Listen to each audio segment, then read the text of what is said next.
அது எல்லாத்தையும் if I have to help you understand, இன்னைக்கு அதை உங்களை அது எல்லாத்தையும் மொத்தமாக உங்களை புரிய வைக்கிற மாதிரி செய்யணும்னா இதுதான் சரியான ஒரு வார்த்தை. ஆமேன். அதனால்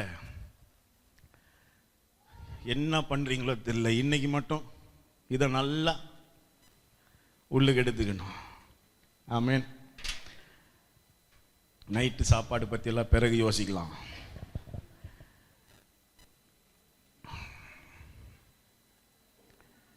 எல்லாருமா ஒரு இடத்த கண்டுபிடிச்சிருங்க, உட்காருங்க.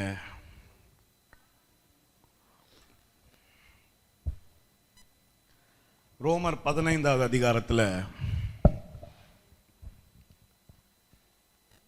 4வது வசனம் இப்படி எழுதி இருக்கு பாருங்க.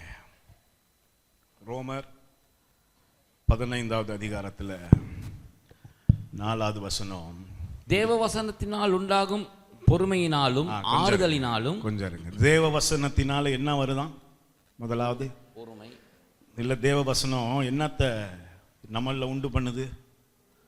பொறுமையையும் ஆறுதலினாலும். அந்த வசனம்னாலே, இந்த வசனம் நம்மள என்ன முதல்ல என்ன பண்ணுது? எதை செஞ்சாலும் பொறுமையாக தான் செய்யும். நம்ம அவசரத்துக்கு அங்க எதுவுமே கிடையாது. விளங்குதா? பொறுமையினாலும் ஆறுதலினாலும் நாம் நம்பிக்கை உள்ளவர்களாகும் படிக்க, என்னைக்குமே நம்பிக்கை உள்ளவர்களா இருக்கணும்ன்றதுக்காக முன்பு எழுதியிருக்கிறவைகள் எல்லாம் நமக்கு போதனையாக எழுதியிருக்கிறது. முன்பு எழுதப்பட்டிருக்கிறது எல்லாமே நம்மளுடைய கொஞ்சம் கவனிங்க. இதை யார் எழுதுறா? பவுல் என்ன சொல்ல வர்றாருன்னா, நமக்கு முன்னுக்கு sometimes I wish I have a Bible. அந்த பழக்கமே ஃபோனில் பைபிள் வந்த பிறகு அதுவும் வேற வெயிட் ஆயிடுச்சா. நான் வச்சிருக்க பைபிள் அதில் 4-5 வேர்ஷனை வச்சுட்டு எழுதியிருக்கு பாருங்க. பரவாயில்ல. அந்த அம்மா கையில் ஒரு பைபிள் இருக்கு. யாரோ ஒரு ஆள் பைபிள் தூக்கிட்டு வந்திருக்காங்க பாருங்க. எழுதியிருக்கு. இதில் இருக்கிற எல்லா வசனமும் இதுக்கு முன்னாடியிலிருந்து எல்லா வசனமும் ஆதியிலிருந்து எதுக்காக எழுதப்பட்டிருக்கான்? நமக்கு நாம் எப்பவுமே நம்பிக்கை உள்ளவர்களாய் இருக்கும் படிக்கு இதுதான் நமக்கு போதனை. எப்பவுமே சொல்லுங்க, என்னைக்குமே நம்பிக்கையை நீங்க தொலைச்சிடாம இருக்கணும்னா அதுக்கு பதில் எங்க இருக்கு? போதனை. இந்த போதனையில தான் இருக்கு. ஆமென். நம்ம பைபிளை அழகா பிரிச்செல்லாம் படிச்சுட்டோம். இது எப்படி பழைய உடன்படிக்கை புதிய உடன்படிக்கை எல்லாம் பிரிச்சு மேய்ஞ்சிருக்கோம். சிலரெல்லாம் போயிட்டு துண்டை நாங்க கலட்டி, அப்பா நம்ப மாட்டீங்க நான் என்னெல்லாம் பண்ணியிருக்கேன்னு சொன்னீங்கன்னா நீங்க சிலர் அப்புறம் சர்ச்சுக்கு வர மாட்டீங்க. இந்த பைபிளை வச்சுட்டு என்னோட ஆவிக்குரிய அப்பா என்னோட தகப்பன் இருக்கார், அவர் அதுக்கு மேல அவர் ஒரு 2-3 பைபிள் ஒரு நாள் வாசிச்சுட்டு இருக்கோம். ஒரு வசனம் பயங்கரமா இருந்தது.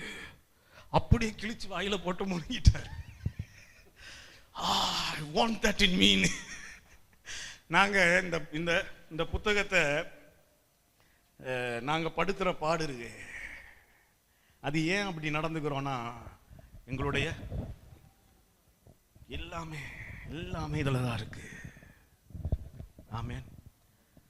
அப்ப நம்ம இந்த புதிய ஏற்பாட்டு பழைய ஏற்பாடுலாம் பிரிச்செல்லாம் பார்த்துருக்கோம். ஆனா சில விஷயங்கள் இந்த தொடக்கத்திலிருந்து சில விஷயங்கள் எழுதப்பட்டிருக்கு. அது என்னவா? எங்களுடைய என்னைக்குமே எங்க நம்பிக்கை நிலைத்து இருக்கணுன்றதுக்காக சில போதனைகள் இருக்கான். என்னோட தான் இருக்கீங்களா? அப்படி சில போதனை நாங்க இன்னைக்கு போதனைன்னு என்னது? ஆலோசனை, கவுன்சில். இன்னைக்கு அதை தான் உங்களுக்கு கொஞ்சம் சொல்ல போறேன்.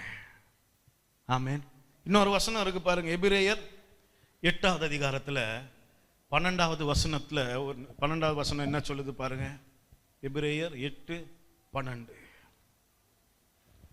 ஏனெனில் நான் அவர்கள் அநியாயங்களை கிருபையாய் மன்னித்து. எபிரேயர் 12:8 6:12. 6:12 என்ன சொல்லுது?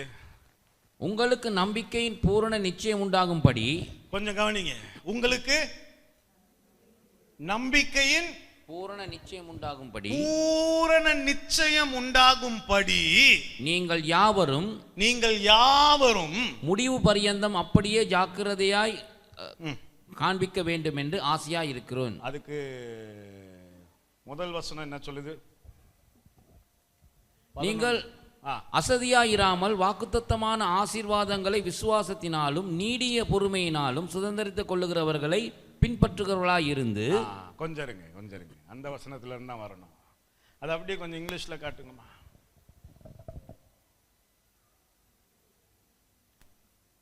That you do not become sluggish. பாருங்க, தமிழ்ல சில நேரம் அந்த அந்த ஆமா சில நேரம் அர்த்தமே காணாம போயிருது. That you do not become sluggish அப்படின்னா நீ சோம்பேறி ஆகிறாத படிக்கு, நீ சோம்பேறி ஆகிறாத படிக்கு. உனக்கு முன்னாடி விசுவாசத்துல நடந்து வாக்கு தத்தங்களை பெற்று கொண்டவர்களை என்ன பண்ணணுமா? இமிட்டேட்னா என்னது? அவங்க செய்யற மாதிரியே நீனும் உனக்கு முன்னாடி நடந்தவங்க. ஆமென். ரொம்ப ரொம்ப முக்கியம் பாருங்க இதை நாங்க விளங்கிக்கிறதுக்கு. இப்ப எங்களுக்கு முன்னாடினா இந்த புத்தகத்துல தான் போதனை இருக்குன்னா, எனக்கு முன்னாடி நடந்தவங்க வெளியில எங்கேயும் இல்லாட்டியும் பரவாயில்ல, புத்தகத்துல இருக்காங்கல்ல, நிறைய பேர் இருக்காங்கல்ல. அவங்களுடைய வாழ்க்கையை நம்ம பார்த்தா அங்க நாங்க படிக்க வேண்டிய போதனை இருக்கு. அந்த போதனை நம்மளை சோம்பேறிகள் ஆக்காம நாங்க விசுவாசத்துல உறுதி உள்ளவர்களா இருக்க பண்ணுதான். சொல்லுங்களேன் வராமே. நம்மள விசுவாசத்துல உறுதி, like you are so established in faith when you look at their lives and you learn that there are things in their lives that can help us. என்னோட தான் இருக்கீங்களா? பாருங்க,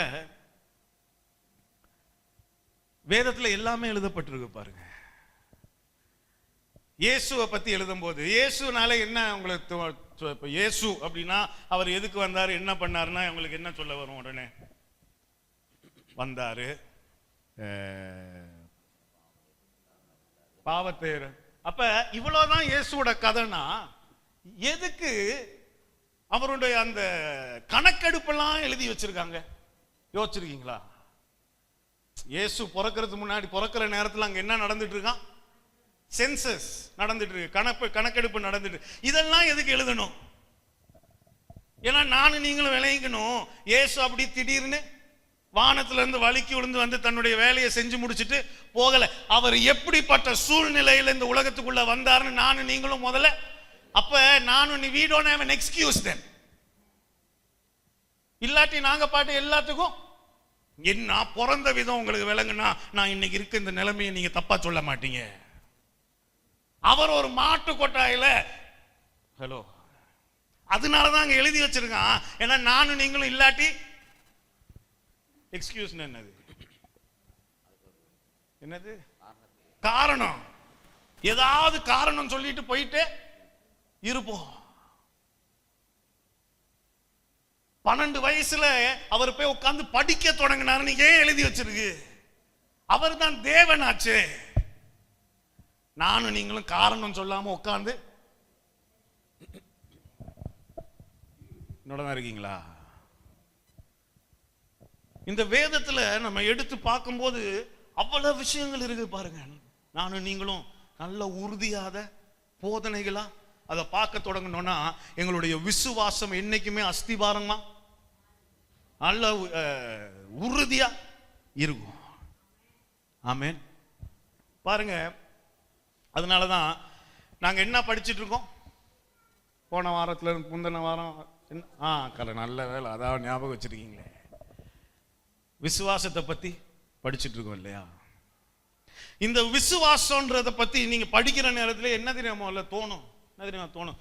அப்பா, ரொம்ப பெரிய ஒரு விஷயம், அதை எப்படியாவது கொஞ்சம் கொஞ்சமா ஒரு நாள் கற்று அது ஏதோ பெரிய ஒரு விஷயம் மாதிரியும் இந்த விசுவாசம் பயங்கர, அதை நம்ம அடையணும்னா ரொம்ப, விசுவாசம்ன்றது ரொம்ப சுலபம். என்னோட தான் இருக்கீங்களா? ஒரு ஆளுக்கு தான் விளங்கி இருக்கு. இந்த விசுவாச வாழ்க்கைன்றது ரொம்ப, இட்ஸ் வெரி ஈஸி.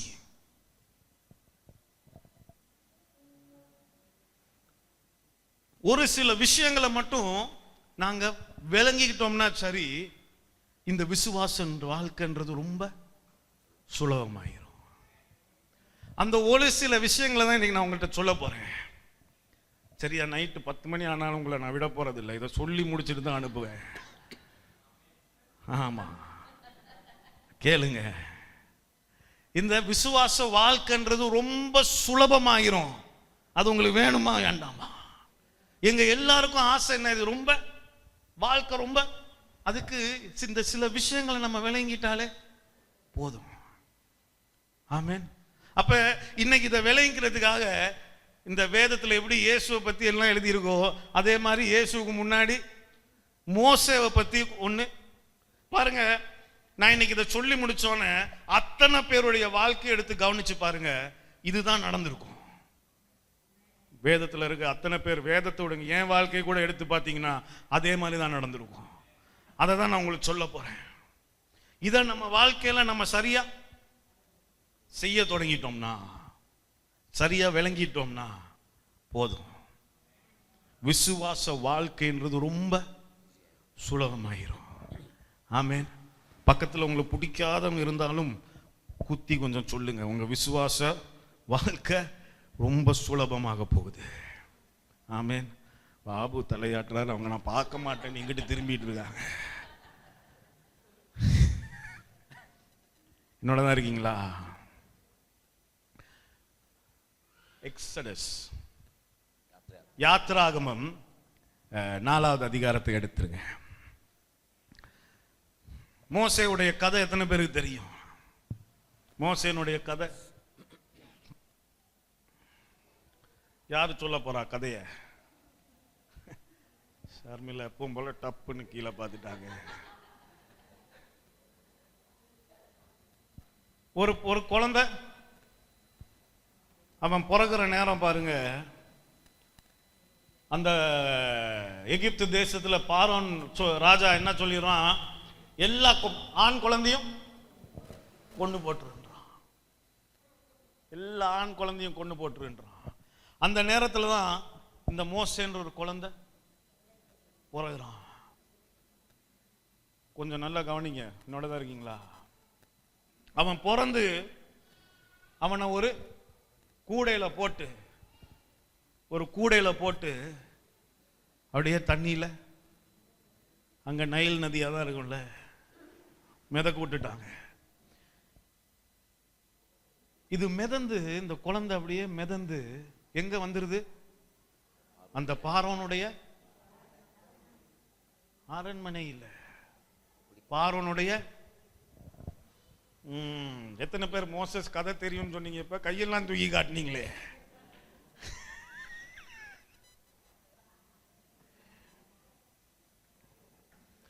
இது ஆக்சுவலா பார்வோனுடைய அக்காவா இருக்கலாம், இல்ல தங்கச்சியா இருக்கலாம். அங்க வந்து சேர்ந்துருது. என்னோட தான் இருக்கீங்களா? கவனிக்கிறீங்களா? ரொம்ப முக்கியம் நீங்க விளங்கிறது. இவன் குழந்தையாவே அங்க வந்து சேர்ந்து, இப்ப பார்வோனுடைய ராஜ்யத்துல, அவனுடைய வீட்டுல ஒரு சும்மா ஒரு வேலைக்காரனா இல்ல, என்னவா ஒரு இளவரசனா வளர்க்கிறான். அவன் வளர்ந்து வர நேரத்தில் அப்ப என்னத்தெல்லாம் படிக்கிறான்? வேதத்திலே எழுதியிருக்கு, எகிப்துல இருந்த மாதிரி அறிவும் படிப்பும் எல்லாம் வேற எங்கேயுமே இல்ல. என்னோடதான் இருக்கீங்களா? எங்கேயுமே இல்ல. அப்படி ஒரு இடத்துல இவன் வளர்றான், அப்படி இவன் படிக்கிறான். அந்த இடத்துல தனக்குன்னு ஒரு அடையாளத்தை பெற்றுக்கிறான். அவன் யார்? இப்ப சாதாரண ஆள் இல்ல, நல்லா படிச்ச ஒரு ராஜாவுடைய இளவரசனா மாறி அவன் அந்த அடையாளத்தை பெற்று வளர்ந்துட்டு இருக்கிறான். ஒரு நாள் பாருங்க, பிறக்கிறவன் எல்லாத்துக்கும் ஒரு டெஸ்டினினா என்னது தமிழ்ல? டெஸ்டினி. What is destiny? எல்லா வார்த்தையும் பார்த்து பார்த்து பாருங்க, நான் காட்டுறேன், எழுதினேன் தமிழ்ல எல்லாம் டிரான்ஸ்லேட் பண்ணி, இந்த ஒரு வார்த்தையை மறந்துட்டேன். டெஸ்டினி விதின்னு சொல்லும்போது, விதி வந்து doesn't have a plan. ஓ விதின்னு சொல்லும்போது it happens அப்படின்னு சொல்லிடலாம். விதி அதான் விதி அப்படின்னு சொல்லிடுறாங்க. அது இல்ல, பிறக்கிற எல்லாருக்கும் ஒரு நோக்கம்னு கூட சொல்லலாம். பட் நோக்கம் is also not the right understanding of destiny. பிறக்கிற எல்லாத்துக்குமே ஒரு பிறக்கிற எல்லாருமே அவனுக்கு மேல ஒரு திட்டம் இருக்கு, நோக்கம் இருக்கு. But those are all not the exact words. ஆனா இது உங்களுக்கு விளங்குனா சரி.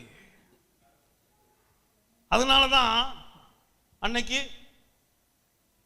அவ்வளோ குழந்தைங்க இறந்த நேரத்தில் இது ஒண்ணு மட்டும், ஏன்னா பிறக்கும் போதே அது ஒரு டெஸ்டினியோட தான் பிறந்திருக்கு. with a purpose, yes. ஆனா உங்களுக்கு விளங்குது இல்ல? sometimes in Tamil there are not direct meanings. சரி, கவனிங்க. அவன் ஒரு நாள் ஒரு அவனுடைய இனம் எல்லாம் அங்க என்னவா இருக்கு? அடிமையா. அவனுடைய யூத மக்கள்லாம் அடிமையா இருக்காங்க. அதுல ஒரு யூத அடிமையை ஒருத்தன் அடிச்சிட்டு இருக்கிறான். அதை இவனால பார்த்துட்டு பொறுத்துக்க முடியல, அடிச்சு கொன்னுறான். அடிக்கிறான், அவன் செத்து போயிட்டான். கொல்லணும்ன்றது இவனுடைய ஆசையா இருந்திருக்க வாய்ப்பு இல்ல. இப்ப இவன் எங்க? அங்க இருந்து இப்ப தப்பி ஓடி ஒரு இவ்வளோ நேரம் அவன் வாழ்க்கை தொடங்கவே இல்லை பாருங்க. என்கிட்ட கேட்டீங்கன்னா ஆதியாகமம் 1 என்ன எழுதி இருக்கு? ஆதியாகமம் 1 ஜெனிசிஸ் 1. ஆதியிலே போதும். ஆதியிலே என்னது? என்ன எழுதி இருக்கு? ஆதியிலே தேவன். ஆதியிலே தேவனோட தொடங்குறது எல்லாமே தான் தொடக்கம். என்னோட தான் இருக்கீங்களா? Are you with me? In the beginning God. In your beginning God. In Moses' beginning God. என்னைக்கு தேவனோட தொடங்குதோ வாழ்க்கை, அதுதான் உங்க ஆதி. இவனுடைய வாழ்க்கை இதுவரைக்கும் நடந்ததெல்லாம் வெறும் என்னோ நடந்துட்டு இருக்கு. இன்னும் அவன் வாழ்க்கை தொடங்கவே இல்ல. இவன் இப்ப ஒரு இதுல 3வது அதிகாரத்துக்கு போங்கம்மா. 3வது அதிகாரத்துல கடைசி வசனம் என்ன சொல்லுது? யாத்திராகமம் 3வது அதிகாரத்துல கடைசி வசனம். அங்கேயே இருங்க, வேற எங்கேயும் போயிடாதீங்க. ஒவ்வொரு ஸ்திரீயும் தன் அயலானிடத்தில் தன் வீட்டில் தங்குகிறவரிடத்திலும் வெள்ளி உடைமைகளையும் பொன்னுடைமைகளையும் வஸ்திரங்களையும் கேட்டு வாங்குவாள். அவளை உங்கள் குமாரருக்கும் உங்கள் குமாரத்திகளுக்கும் தரிப்பித்து எகிப்தியரை கொள்ளையிடுவீர்கள் என்றார். சாரி, அது வேற வசனம். 46 ஆதியாகமம் 46 எடுங்க. சீக்கிரம் அந்த ஒரு வசனம் மட்டும். ஆதியாகமம் 46ல 34வது வசனம் என்ன சொல்லுது பாருங்க. என்ன எழுதி இருக்கு? நீங்கள் கோசேன் நாட்டிலே குடியிருக்கும்படி அவனை நோக்கி, எங்கள் பிதாக்களைப் போல உமது அடியாராகிய நாங்களும் எங்கள் சிறுவயது முதல் இதுவரைக்கும் மெய்ப்பர்களாயிருக்கிறோம் என்று சொல்லுங்கள். மெய்ப்பர்கள் எல்லோரும் எகிப்துக்கு அருவருப்பாய் இருக்கிறார்கள் என்றான். கொஞ்சம் மெய்ப்பர்கள் எல்லாருமே ஒரு if you are an Egyptian, a shepherd is an abomination. எகிப்தியனுக்கு ஆடு மேய்க்கிற ஒரு மெய்ப்பனா இருக்கிறவன் என்னவா? அருவருக்கப்பட வேண்டியவன். இப்ப இவன் ஓடி வந்து என்னவா ஆகுறான்? இந்த மோசே எகிப்துல இருந்து தேவன் இழுத்துட்டு வராரு. என்னோட தான் இருக்கீங்களா? என்னோட தான் இருக்கீங்களா? பாருங்க, நீங்க பிறக்கும் போது நீங்க எல்லாரும் ஒரு நோக்கத்தோட தான் பிறந்திருக்கீங்க. நோக்கம் இல்லாம யாரும் பிறக்கிறதுக்கு வாய்ப்பே. நான் அதை காட்டுறேன், இருங்க கொஞ்சம் இருங்க, அதை தான் உங்களுக்கு காட்ட போறேன் இன்னைக்கு. இவன் என்னது இவனுக்கு எது அருவருப்போ, ஒரு எகிப்தியனுக்கு எது அருவருப்போ அதை தான் தேவன் கொண்டாந்து இவனை காப்பாற்ற போறாரு. என்னோட தான் இருக்கீங்களா? இவனோட வாழ்க்கை எங்க தொடங்குதுன்னா இன்னும் தொடங்கல.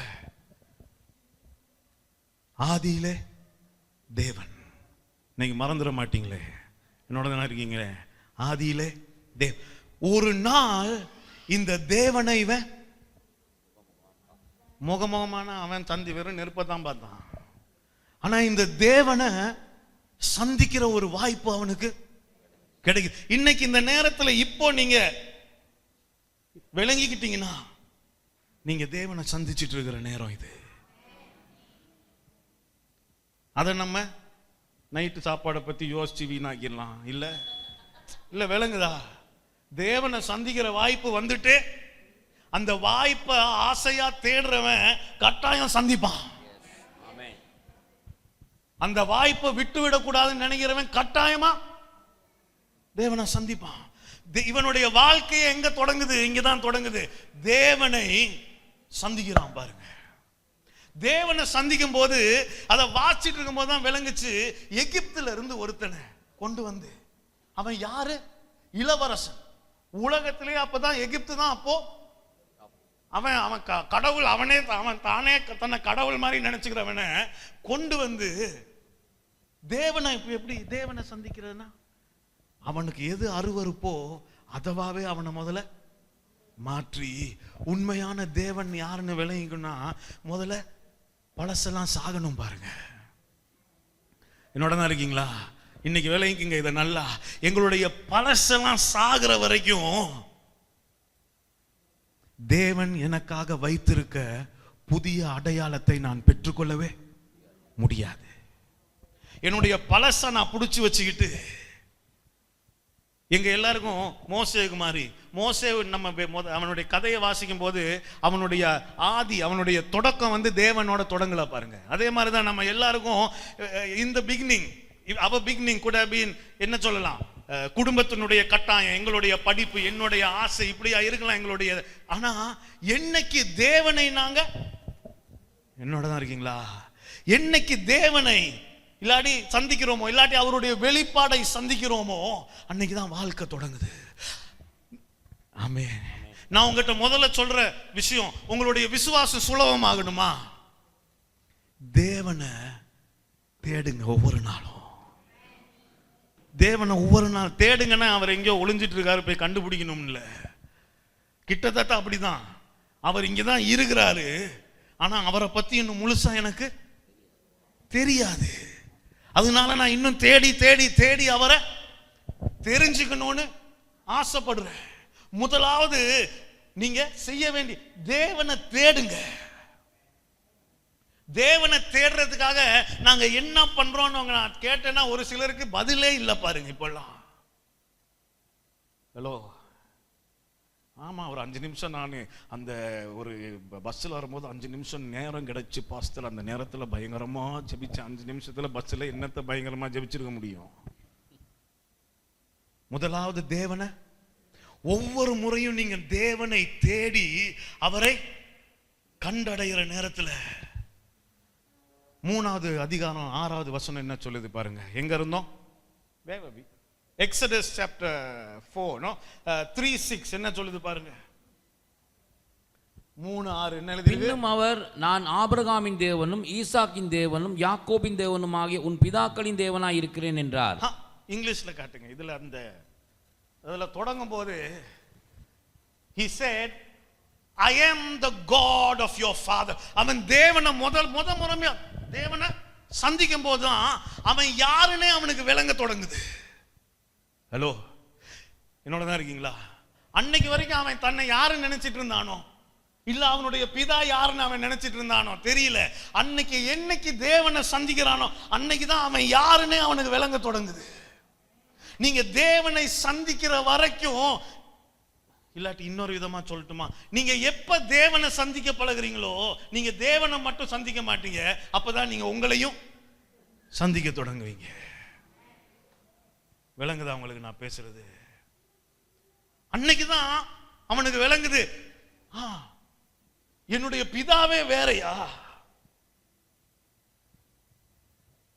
ஆபிரகாம் யாக்கோபு இதெல்லாம் தான் நம்ம ஜனமா, இதுதான் நானா? என்னோட தான் இருக்கீங்களா? 4வது அதிகாரத்தை வாசிப்போமா? அதை தான் இன்னைக்கு வாசிக்கணும்னு வந்தேன், அதுக்குள்ள இவ்வளவு நேரம் ஆயிடுச்சு. 4வது அதிகாரம் திருப்பிங்க. தேவனை சந்திக்கிறான் மோசே. அப்புறம் என்ன நடக்குது? அப்பொழுது மோசே அவர்கள் என்னை நம்பார்கள், என் வாக்குக்கு செவி கொடார்கள். இப்போ சந்திச்ச உடனே என்ன நடக்குது? தேவன் சொல்றாரு, நான் உனக்கு முத சொல்றாரு, உன்னுடைய நேரம் இல்லை எனக்கு இதெல்லாம் சொல்றது. செருப்பை கலட்டு, பாதரட்சிய கலட்டிட்டியே, அந்த நெருப்பு எறிகிற இடம் மட்டும் ரொம்ப பரிசுத்தம், அதை சுத்தி மிச்சதெல்லாம் வேற எதுவும் பரிசுத்தம் இல்லைன்னா அதுக்கு எல்லாத்துக்கும் அர்த்தம் இருக்கு பாருங்க. அதுதான் சொல்றேன், உன்னுடைய நீ யாருன்னு நினைச்சிட்டு இருக்கியோ அந்த அடையாளத்தை எல்லாம் கலட்டி வச்சுட்டு வா, நான் உனக்கு ஒரு புதிய அடையாளத்தை கொடுக்க. முத நீங்க உங்க விசுவாசம் சுலபமானும்னா உங்க அடையாளத்தை தேவனிடத்துல இருந்து பெற்றுக்குங்க. You want your faith life to become easy, receive your identity from God. அததான் இங்க வாசிக்க போறோம். அப்பொழுது மோசே அவர்கள் என்னை நம்பார்கள், வாக்குக்கு செவி கொடார்கள். நீங்க என்ன அனுப்புனீங்கன்னா அவன் என்ன யாரு என்ன நம்ப போறா அப்படின்னா அடுத்து என்ன தெரியுமா நடக்கும்? என்னோட தான் இருக்கீங்களா? தேவனை நீங்க சந்திக்கிற நேரத்துல உங்களை பற்றி சொல்லி வச்சிருக்கிற எல்லா பொய், உங்களுக்குள்ள இருக்கிற எல்லா தாழ்ந்த மனப்பான்மையும் வெளியே வரும். It gets exposed. எக்ஸ்போஸ்ட்னா என்னது? வெளிச்சம் அடிச்சு உன்னை காட்டுவாங்கல்ல, அந்த மாதிரி நீங்க முக்காவாசி நேரம் எங்களுடைய விசுவாசம் ஏன் சுலபமா இருக்கிறது இல்லை தெரியுமா? எங்க விசுவாச வாழ்க்கை நிறைய பொய்ய நம்பிட்டு வாழ்ந்துட்டு இருக்கிறதுனாலதான். அதுதான் இவன் மோசே சொல்றான், நீங்க என்ன அனுப்புறதெல்லாம் சரி, என்ன யாரு நம்புவா? என் வாக்குக்கு செவி கொடார்கள், என் வார்த்தையை எவன் கேட்பான்? கர்த்தர் உனக்கு தரிசனமாகவில்லை என்று சொல்வார்கள் என்றான். நீ எல்லாம் தேவனை சந்திக்கவே இல்லைன்னு சொல்லுவாங்களே, அதுதான் அவனுடைய தொடக்கமே. அதுதான் கர்த்தர் அவனை நோக்கி உன் கையில் இருக்கிறது என்ன என்றார். ஒரு கோல் என்றான். சரி வந்துருவோமா, கொஞ்சம் இருங்க. சரி, இதை வாசிச்சு முடிச்சிருவோமா? அதை தரையிலே போடு என்றார். அவன் அதை தரையிலே போட்ட போது அது சர்ப்பமாயிற்று. ஒரு நிமிஷம்.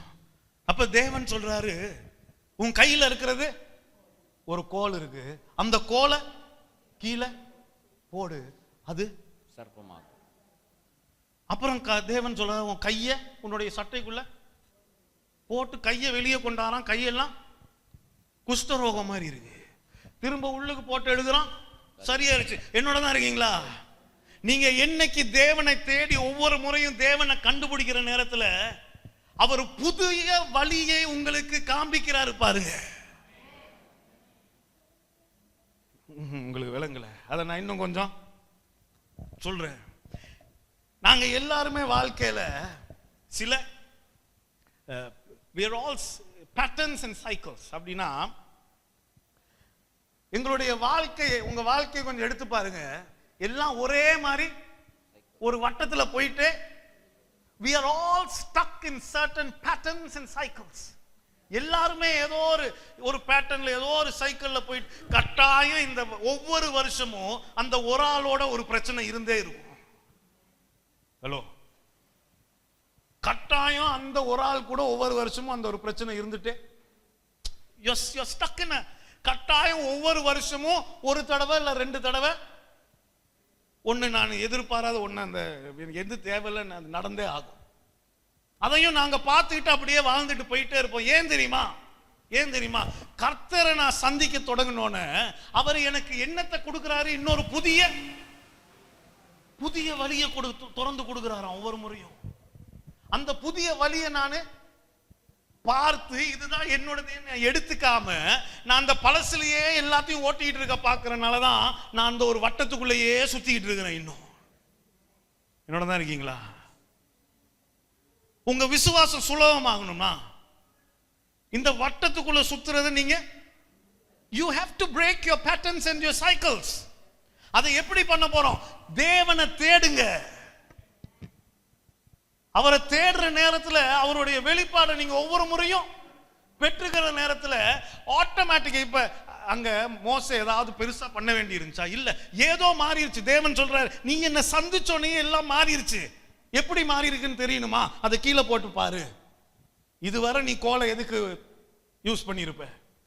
இன்னைக்கு கோலை கீழே போட்டு பாரு. What is happening? ஒரு பேட்டர்னே அன்னைக்கு உடையுது. கோல்னாலே கையில பிடிச்சிட்டு ஆட்டை துரத்திட்டு இருக்கிற ஒரு விஷயத்தை அன்னைக்கு இவர் உடைச்சு சொல்ற, கீழே போட்டு அது பாம்பா மாறிடுது. வெறுமனே கை எதுக்கு உபயோகிப்போம்? அவர் சொல்ல உள்ளுக்கு போட்டு வெளியேடு, என்ன ஆயிருது? குஷ்டரும். திரும்ப உள்ளுக்கு போட்டு சரியா. இவனுக்கு என்ன ஆச்சு திடீர்னு? தேவனை சந்திச்சுட்டான். என்னோட தான் இருக்கீங்களா? தேவனை சந்திச்சுட்டான். தேவனை தேடுங்க, தேவனை தேடுங்க. இது 5வது வசனம். ஆபிரகாமின் தேவனும் ஈசாக்கின் தேவனும் யாக்கோபின் தேவனும் ஆகிய கர்த்தர் உனக்கு தரிசனமானதை அவர்கள் நம்புவதற்கு இதுவே அடையாளம் என்றார். 10வது வசனத்துக்கு போயிருவோம், நேரம் இல்லை. 10வது வசனத்துக்கு. அப்பொழுது மோசே கர்த்தரை நோக்கி, ஆண்டவரே, இதற்கு முன்னாவது தேவரீர் உமது அடியேனோடு பேசினதற்கு பின்னாவது நான் வாக்கு வல்லவன் அல்ல, நான் திக்குவாயும் மந்தனாவும் உள்ளவன் என்றான். அப்பொழுது கர்த்தர் அவனை நோக்கி, மனுஷனுக்கு வாயை உண்டாக்கினவர் யார்? ஊமையானவனையும் செவிடனையும் பார்வையற்றவனையும் குருடனையும் உண்டாக்கினவர் யார்? கர்த்தராகிய நான் அல்லவா? ஆதலால் கொஞ்சம் நில்லுங்க, அங்கேயே நின்றுவோம். என்னோட தான் இருக்கீங்களா? அவருக்கு இவன் உடனே பாருங்க, தேவனை சந்திச்சோன்னு இவனுக்கு முதல்ல என்ன வருது? எல்லா குறைகளும் அவனுக்கு தெரியுது. தேவன் சொல்றாரு, உன்னை படைச்சது யாரு? நான் தானே. இதையெல்லாம் படைக்கும் போது இதெல்லாத்தையும் படைச்சது நான் தானே. நானே உங்ககிட்ட வந்து சொல்றேன், உன் குறைகளை பார்க்காத, நீ போ. என்னுடைய விசுவாசத்துல நான் ஏன் சுலபமா இருக்க முடியல? இந்த விசுவாச வாழ்க்கையில இன்னைக்கு வரைக்கும் என்னுடைய குறைகள் தான் என் கண்ணுக்கு ரொம்ப பெருசா தெரிஞ்சுட்டு. குறைகள் இருந்தா என்ன? நீ போய் நீ இந்த உலகத்துக்கு அனுப்பப்பட்டிருக்கன்றது நீ விளைவிக்க. அதுதான் அவர் சொல்றாரு. ஹலோ, கண்ணு இல்ல, காது இல்ல, மூக்கு, இதெல்லாம் படைச்சவர் நான் தானே. நான் இந்த உலகத்துக்கு ஒன்னு அனுப்பும் போது இதெல்லாம் உனக்கு இருக்குன்னு எனக்கு என்ன தெரியாதா? யோவான் 1வது அதிகாரத்துல 6வது வசனத்துல எழுதி இருக்கு, ஒரு மனிதன் தேவனால் அனுப்பப்பட்டான். அப்படின்னா யோவானை பத்தி சொல்லி இருக்கு, a man sent by God. அதே யோவானை வாசிட்டு போகும்போது தெரியுது, எழுதி இருக்கு, உன்னுடைய பிதாக்கள்னால, நீ உன்னுடைய அம்மா அப்பா நினைச்சனால நீ பிறக்கல, நீ தேவனால பிறந்தவன் என்று. என்னோட தான் இருக்கீங்களா? என்னோட தான் இருக்கீங்களா? Where you come from is very important for you to understand if you want to know where you're going. நீங்க எங்க இருந்து வந்திருக்கீங்கன்னு உங்களுக்கு தெரியலனா நீங்க எங்க போக போறீங்கன்ற ரொம்ப குழப்பமாயிரும் உங்களுக்கு. I have been sent from above. நான் தேவனால அனுப்பப்பட்டவன். நீங்க ஒவ்வொருவரும் இங்க உங்க அம்மா அப்பானால நீங்க இங்க உட்கார்ந்துட்டு இருக்கல, தேவனால அனுப்பப்பட்டிருக்கீங்க. அந்த அனுப்பின தேவனுக்கு உங்களுக்கு என்ன குறை இருக்கு, உங்களுக்கு என்ன குறை இல்லைன்னு தெரியாம போய் இந்த உண்மையை நீங்க ஆழமா விளங்கிக்கிற வரைக்கும் உங்க விசுவாசத்துல நீங்க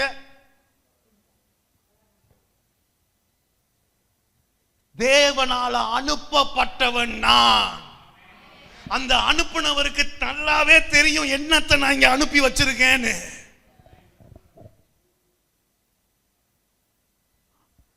என்னோடதான் இருக்கீங்களா? நேரம் இல்லை. என்னை அனுப்புனவர் கட்டாயம் ஒரு நோக்கத்துக்காக தான் அனுப்பியிருப்பாரு. ஆமாவா இல்லையா? ஒரு நோக்கத்துக்காக தான் அனுப்பியிருப்பாரு. ஒரு நோக்கத்துக்காக அனுப்புனவர் எனக்கு அந்த நோக்கத்தை நிறைவேற்ற வேண்டிய எதையாவது கொடுக்காம என்ன அனுப்பியிருப்பாரா? அனுப்பியிருப்பாரா? அதனாலதான் இந்த வாக்கு இதெல்லாம் பேச்சு நடந்துட்டு இருக்கு. தேவன் மோசேயை பார்த்து இவன் சொல்றான், நான் போய் என்ன பண்ணுவேன், நான் போய் என்ன பேசுவேன், நான் இது எப்படி? உன் கையில என்ன இருக்கு சொல்றான். என் கையில ஒரு கோல் இருக்கு. தேவன் சொல்றாரு, அது போதும் எனக்கு. இன்னைக்கு நான் உங்ககிட்ட சொல்றேன் அதுதான். உங்களை மோசேவை கண்டுபிடிச்சோன்னு அவர் கேட்கிறாரு, உன் கையில என்ன? அவருக்கு தெரியாது அவன் கையில என்ன இருக்குன்னு. அவருக்கு தெரியாது அவன் கையில என்ன இருக்குன்னு. அந்த கேள்விக்கு என்ன அர்த்தம்னா, உனக்கு தெரியுமா உன் கையில என்ன இருக்கு? Hello,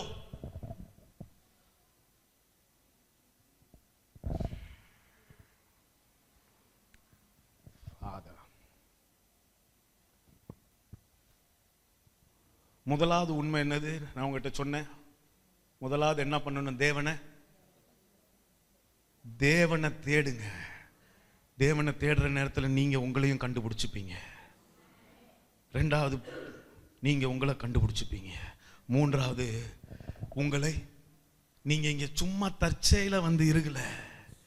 You have been sent.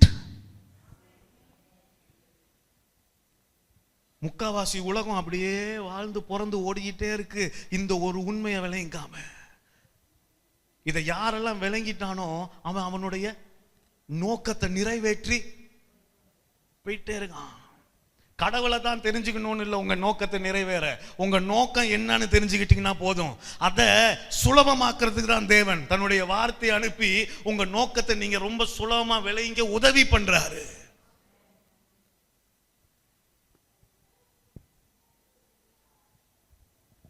அதுக்காக தான், அந்த நோக்கத்துக்காக தான் உங்களை அனுப்பி இருக்காரு. நானும் காரனும் கல்யாணம் கட்டின புதுசு தொடக்கத்தில், கல்யாணமான தொடக்கத்தில் வீட்டில் உட்காந்து we started with nothing. நாங்கள் ஒன்றும் இல்லாமல் எங்கள் வாழ்க்கையை தொடங்கணும். வெறும் விசுவாசம் மட்டும்தான் கையில். ஒரு நாள் நானும் என் மனைவியும் பேசிட்டு இருந்தோம். பேசிட்டு ரெண்டு பேரும் கையை பிடிச்சி ஜெபிச்சோம். என்ன தெரியுமா சொன்னோம்? தேவனே, எங்களுக்கு ஆராதிக்க முடியும். வார்த்தையை அந்த நேரம் கேரன் ஏற்கனவே she had a masters in psychology, masters in theology. வார்த்தையை நல்லா விளங்கி அதை படித்து கொடுக்க தெரியும். அப்புறம் எங்கள் ரெண்டு பேருக்கும் சமைக்க உண்மையா தேவனிடத்துல சொன்னோம். இப்போ சில விஷயங்கள் யோசிக்கும் போது சிரிப்பா இருக்கும். அன்னைக்கு தேவனிடத்துல என்ன சொன்னோம்? ஆராதிக்க முடியும். அப்ப சொன்னோம், இதுதான் எங்க கையில இருக்குது, இதை நான் உங்ககிட்ட கொடுக்குறேன், இதை வச்சு நீங்க ஏதாவது செய்ய முடியுமா? திடீர்னு என்ன ஒரு நாள் ஒரு நேரம் இருக்கு, 10 மணி வரைக்கும் நேரம் இருக்குல்ல, நான் தான் வாட்சை பார்த்துட்டு இருக்கேன். என்ன ஒரு நாள் ஒரு கூட்டத்துக்கு கூப்பிடுறாங்க. கூப்பிட்டு என்ன யார் எவருன்னே தெரியாது, எங்கேயோ பார்த்துருக்காங்க போல, வந்து ஆராதிக்க வர்ஷிப்பில் ஒன்று நடத்துறீங்களா, ஒரு வர்ஷிப் கான்ஃபரன்ஸ். நான் சொன்னேன், எனக்கு உள்ளுக்கு ஒரே லைக் பதறல்னா ஏன் பதறல் உங்கள் பதறல் இல்லை. இந்த ஏதோ ஒரு படத்தில் ஒரு காமெடி விளாட்ற மாதிரி கால் மட்டும் இல்லான்னு கெத்தா நின்றுட்டு இருக்கேன். காலெல்லாம் அதேதான் குடு குடு குடுன்னு ஆடிட்டு இருக்கு. சரின்னு சொல்லிட்டேன். சரின்னு சொல்லிட்டு அந்த கூட்டம் நெருங்க நெருங்க எனக்கு பயமா பயம். என்ன பண்ண போறோன்னு தேவன் பேசி சொன்னாரு, நீ அதை என் கையில கொடுத்தல்ல, இதுக்கப்புறம் நீ இல்ல, நீ கொடுத்ததை வச்சு நான் இனி ஒன்ன என்னெல்லாம் செய்ய போறேன் பாரு. அப்பதான் எனக்கு தோணுச்சு, ஓ இதுதான் நடக்குதா. அதுக்கப்புறம் திரும்ப நான் அவர்கிட்ட இன்னும் கிட்ட வந்துருச்சு, நாள் கிட்ட வந்துருச்சு.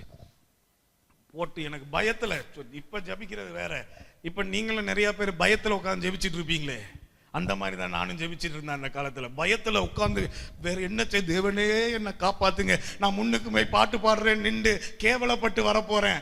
இதுதான் என்னுடைய. அந்த நேரத்துல தெளிவா ஒரு சத்தம் கேட்டுச்சு, நீ போய் அந்த ஒரு முதல் பாடலை மட்டும் பாடு, அதுக்கப்புறம் நான் என்ன செய்கிறேன்னு பாரு. நானும் போயிட்டு ஒரு மாதிரி திக்கி திணறி அந்த பாட்டை தொடங்கி ஒரு அரைவாசி பாட்டு போயிருச்சு. அந்த பாட்டு இப்போ முடியறதுக்காச்சு. மனசில் வேற கோபம், ஒரு பாட்டில் ஏதோ நடக்க போகுதுன்னு வேற சொன்னீங்க, நீங்கள் நிற்க வச்சு உதறிக்கிட்டு இருக்கு. அப்படியே 2வது பாட்டுக்கு போக போகிறேன். திடீர்னு ஏதோ ஒன்று, அது எப்படி சொல்ல, ஒரு ஒரு லைக் வே, ஒரு அலை மாதிரி ஏதோ உள்ளுக்கு வந்துச்சு. நின்றுட்டு இருந்த அத்தனை பேரும் கத்துறான், கதறான், அழுகுறான், உருள்றான். என்ன நடக்குதுன்னு யாருக்கும் தெரியல. நான் அடுத்த பாட்டை தொடங்கிட்டேன். அவன் ஓடி வந்து முன்னாடி, நான் இங்கே நின்று ஆல்டர் காலை வந்து இயேசுவை நீர், அதெல்லாம் ஒன்றும் கிடையாது. 2வது பாட்டு அவன் முன்னுக்கு ஓடி வந்து ஸ்டேஜில் முட்டி போட்டு அழுதுட்டு தேவனே அப்படின்னு கத்திக்கிட்டு இருக்கிறான். நான் நினைக்கிறேன், என்னடா நடக்குது? திரும்பவும் தேவன் ஞாபகப்படுத்தினாரு, நீ என் கையில கொடுத்துட்டல, இனி நான் அதை வச்சு என்ன பண்றேன் பாரு. இன்னைக்கு இவ்வளோ வருஷம் ஆயிருச்சு.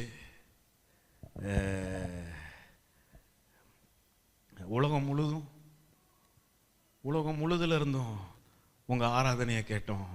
உங்க ஆராதனையில் இது நடந்துச்சு, உங்க ஆராதனையில் அது நடந்துச்சு, நீங்க ஆராதிக்கும் போது இப்படி நடந்துச்சு. போன வாரம் கூட அமெரிக்கால இருந்து ஒரு அம்மா எழுதியிருந்தாங்க, உங்க ஆராதனையை போட்டு கேட்டுட்டு இருந்த நேரத்தில் மொத்தமா சுகமாயிட்டேன். எங்க எவ்வளவு தூரத்துல இருந்து தேவனிடத்துல கொடுத்தோம்ல. அதே நேரத்தில் திடீர்னு எங்களுக்கு ஒரு பிஸ்னஸ் ஓப்பன் பண்ண வந்துச்சு. சாப்பாடு தான், அது எப்படி வந்துச்சு எப்படி நடந்துச்சுன்னு தெரியல. தொடங்கி அதில் காசு தன்னை போல. நாங்கள் சும்மா தொடங்கணும், கடைசியில் பார்த்தா நானும் கேரனும் நைட்டும் பகலமாக வேலை செஞ்சுட்டு இருக்கோம். காசு பாட்டுக்கு வந்துட்டு இருக்கு. நாங்கள் யோசிக்கிறோம், இது எப்படிடா நடந்துச்சு? திடீர்னு ஒரு நாள் ஆராதிச்சுட்டு இருக்க நேரத்தில் ஏதோ 2 வார்த்தை சொல்லிட்டேன்.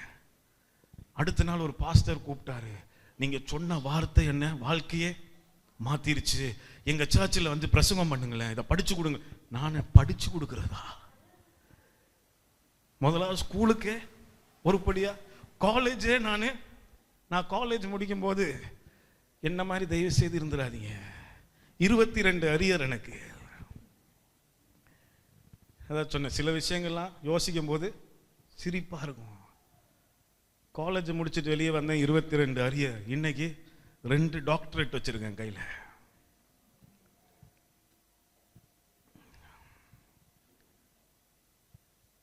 இந்த சர்ச்சுக்கு போனேன் படிச்சு கொடுங்க. பைபிளை துறக்கிறேன், ஒன்றும் அங்கேயும் பதறல், கையெல்லாம் ஆடுது. மைக்க பிடிக்கணுமே, பிடிக்கும் போது தெரிஞ்சிருமே நான் இப்படியெல்லாம் நின்றுட்டு.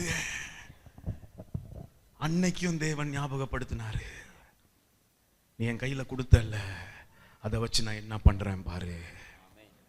இன்னைக்கு இந்த தேசத்துல மட்டும் I can very confidently say I am a teacher to the teachers today.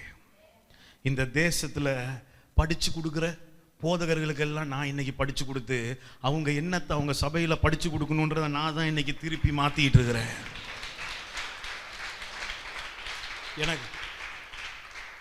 எனக்கு கீழே மட்டும் ஒரு 450 போதகர்கள் கற்றுக்கிட்டு இருக்காங்க. 450 pastors I teach. அவங்க போயிட்டு இந்த தேசத்துல நான் சொல்லி கொடுக்கறதா ஒரு தேசத்தை. இதெல்லாம் எப்படி நடந்துச்சு? நான் பயங்கரமா ஒவ்வொரு நாளும் என் விசுவாசத்தை அப்படியே கட்டி எழுப்பி, விசுவாசத்தை ஒன்றும் கிடையாது. எனக்கு தெரியும் நான் அனுப்பப்பட்டிருக்கிறேன், எனக்கு தெரியும் என் கையில இவ்வளவுதான் இருக்கு. உங்க விசுவாசத்துல சுலபமா இருக்கணும்னா உங்க கையில என்ன இருக்குன்றத முதல்ல நீங்க விளங்கிக்கணும். வேற இருக்கிறத பார்த்து ஆசைப்பட்டு நீங்க அதை வச்சு விளையாண்டுட்டு இருந்தீங்கன்னா அங்க விசுவாசம் வேலைக்கே ஆகாது. உங்களுக்கு உங்களுடைய வழி எதுவோ அங்கதான் உங்க விசுவாசம் வேலை செய்யும். நான் இப்ப இதை விட்டுட்டு நாளைக்கு எழும்பி போயிட்டு மீன் பிடிக்கிற தொழில நான் இறங்க போறேன்னு நான் போனேன்னா நான் சொல்றேன், அங்க ஒன்னும் என்னோட தான் இருக்கீங்களா? ஏன் இந்த குழப்பம்னா உன் கையில என்ன இருக்குன்னு நீ இன்னைக்கு விளங்காதான் குழப்பம். It can be a simple, என்னதான் இருக்கு, ஒன்னும் இல்ல பாஸ்டர், ஒன்னும் இல்ல. இதை நான் எவ்வளவு முறை பார்த்துட்டேன். நான் ஒரு முறை பேசிட்டு இருக்கும்போது ஒரு இடத்துல சொன்னேன், நீங்க அழகா இருக்கீங்கன்னா அது உங்களுக்கு விளங்குதா? Like to you at least think you are beauty. ஒண்ணுமே இல்லை, கொஞ்சம் அழகு, அது கூட போதுன்றேன் நான். அதை தேவனிடத்துல கொடுத்து பாருங்க. இது என்ன பாஸ்டர் சொல்றீங்க? ஏன் பைபிள்ல இருக்க அந்த எஸ்தருக்கு வேற என்னதான் இருந்துச்சு? ஒரு கிராமத்துல இருந்து வந்த ஒரு பொண்ணு 400 எவ்வளவோ இடங்களுக்கு ஒரு ராணியா தேவன் மாற்றி காட்டுற. அவங்ககிட்ட என்னதான் இருந்துச்சு? எதனால தேர்ந்தெடுக்கப்பட்டாள்? என்னோட தான் இருக்கீங்களா? What do you have in your hands? அத தேவனிடத்துல கொடுக்கிறதுனா என்னது? இப்போ அதான் அடுத்தது. இதுதான் என்கிட்ட இருக்கு, இதுக்கு தானே நீங்க என்ன அனுப்பி வச்சிருக்கீங்க, இத வச்சு நான் உங்க நாமத்தை மகிமைப்படுத்துறேன்.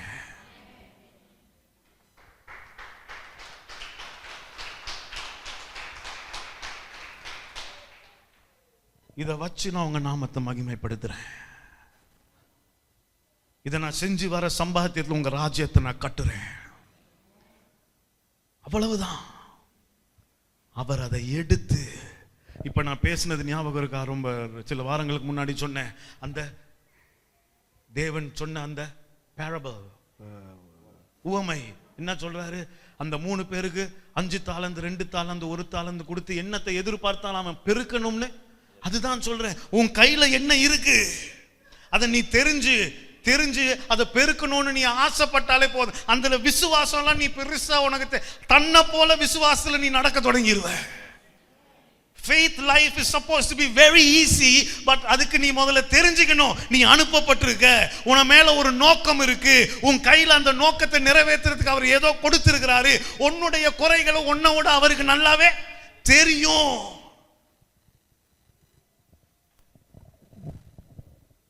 ஹலோ, தான் இருக்கீங்களா?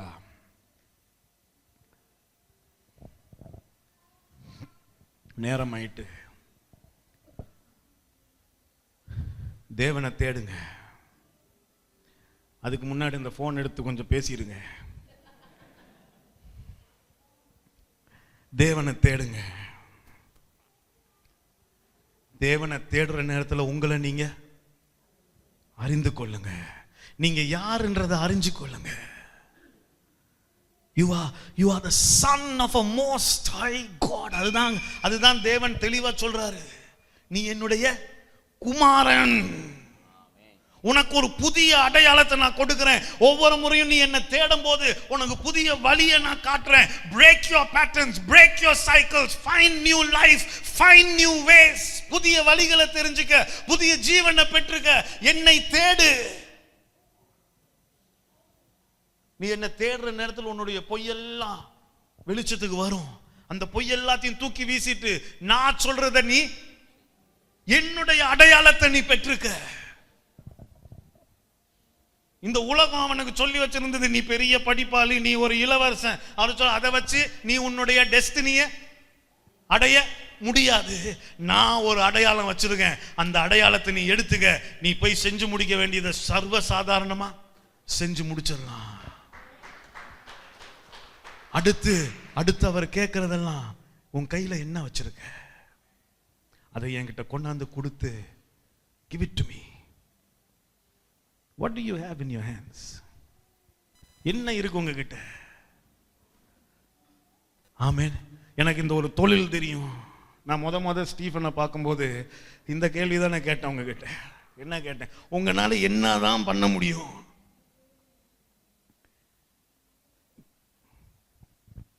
ரெண்டு நாளா சத்தமே காணோம். அப்புறம் நான் கொஞ்சம் டுக்கு ஓட்டுவேன் பாஸ்டர். அவங்க ஸ்டீஃபன்லாம் சந்திக்கும் போது அவங்க ஸ்டீஃபன் ஒரு அதாவது சாதாரண ஒரு பையன், இன்னைக்கு இருக்க ஞானமும் அறிவும், இன்னைக்கு அந்த தேவனுக்காக இருக்கிற இருதயமும், இன்னைக்கு தன்னை நடத்திக்கிற விதமும் உடுத்துற விதமும் எல்லாமே எல்லாம் எதுல தெரியுமா மாறுச்சு? தேவனுடைய வார்த்தையை கேட்டுட்டு தேவனை தேடி அடுத்தது நான் கேட்டது அதுதான், என்ன what do you have? டுக்கு ஓட்டுவேன். நான் சொன்னேன், இந்த வாரமே போய் ஒரு டுக்கு ஒன்று ஆயிரம் எடுங்க. அப்படி தானே நம்ம வாழ்க்கை தொடங்குச்சு. இன்னைக்கு டுக்கையே சொந்தமாக வாங்கியாச்சு. இப்போ நான் ஒரு பிளான் போட்டு கொடுத்துட்டு இருக்கேன். அது நடக்கும்போது நான் சொல்கிறேன். பிளான் எல்லாம் நான் சொல்ல போல, அது நடக்கும்போது நீங்கள் பார்த்து ஆச்சரியப்படுங்க. இப்படி ஒரு பையன், என்னதுன்னா கையில் என்ன இருக்கு, அதை தேவனிடத்துல கொடு. என்னோட தான் இருக்கீங்களா? உங்க விசுவாச வாழ்க்கை ரொம்ப சுலபமாயிரும், ரொம்ப சுலபமாயிரும். தேவன் உங்க மேல ஒரு எதிர்பார்ப்பு வச்சிருக்கிறார். என்னது? நான் கொடுத்துருக்கதை நீ பெருக்கணும். தேவனோட எதிர்பார்ப்பு. அதை நீ செய்யணும்னா அதுக்கு ரொம்ப ஈஸியான ஒரு வாழ்க்கை, சுலபமான ஒரு விசுவாச வாழ்க்கை இருக்கணும். அதுக்குரிய வழி தான் நான் சொல்லிட்டு இருக்கிறேன். என்ன ஆனாலும் நாளையிலிருந்து எழும்பும் போது மறந்துடாதீங்க, that you have been sent. தாயின் வயிற்றில் தோன்றின நாள் முதல் உன்னை அறிந்திருக்கிற தேவன் அப்படின்னு வசனத்துல சொல்லிருக்கு. அவர் நினைக்காம, அவருக்கு தெரியாம நீங்க வரவே இல்லை. உன் மேல ஒரு நோக்கம் இல்லாம, உனக்கு ஒரு நல்ல முடிவு இல்லாம நீ இங்க வரவே